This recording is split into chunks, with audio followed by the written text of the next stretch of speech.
लाडकी बहीण योजना राज्यातील सर्व लाडक्या बहिणींसाठी महत्त्वाची अपडेट। आज पुन्हा एकदा वितरणाची प्रक्रिया पार पाडणार। मग आज नक्की पैसे कोणाला जमा होणार? काल ज्यांना 1500 रुपये आले होते त्यांना आज परत 1500 रुपये येऊन रक्षाबंधनच्या निमित्ताने 3000 रुपयांचा लाभ मिळणार का? किंवा ज्या महिला प्रलंबित आहेत ज्यांना पैसे आले नाहीत त्यांचे पैसे आज जमा होणार का? चला लाडकी बहीण योजनेबाबतच्या सर्व प्रश्नांची उत्तरे जाणून घेऊया, परंतु त्याआधी आपल्या पेजला फॉलो आणि चॅनलला सबस्क्राइब करा।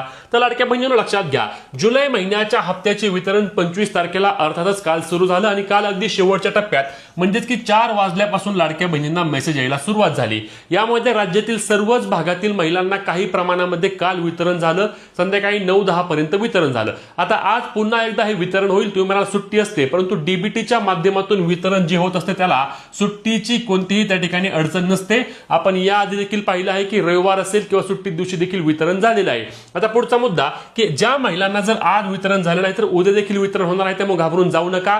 1,65,00,000 महिलांना पैसे मिळणार आहेत, म्हणजेच की जून महिन्याचा लाभ देखील 1,65,00,000 महिलांना मिळाला होता। ज्यांना जूनचे पैसे आले त्या सर्वांना जुलैचे पैसे देखील येणार आहेत। आता राहिला विषय की ऑगस्ट महिन्याचा हप्ता म्हणजेच की लाडक्या बहिणींना जे 3000 रुपये जमा होतील असं बोललं गेलं होतं, त्याची शक्यता सध्या तरी रक्षाबंधनच्या आधी कमी आहे। परंतु आम्ही काय मागणी करतोय की ठीक आहे, रक्षाबंधन पर्यंत शक्य नाही झाले तरी 31 ऑगस्टच्या आधी ऑगस्ट महिन्याच्या हप्त्याचे देखील वितरण लाडक्या बहिणींना करावे, जेणेकरून 4-5 दिवसांमध्ये लाडक्या बहिणींना 1,500, 3,000 रुपये हा रक्षाबंधनचं गिफ्टच मानलं जाईल। तुम्हाला काय वाटतं, ऑगस्ट महिन्याच्या हप्त्याचे वितरण देखील लाडक्या बहिणींना महिना संपायच्या आत करावे का? नक्की कमेंट करा, व्हिडिओ शेअर करा आणि अपडेटसाठी आपल्या पेजला फॉलो आणि चॅनलला सबस्क्राइब करा।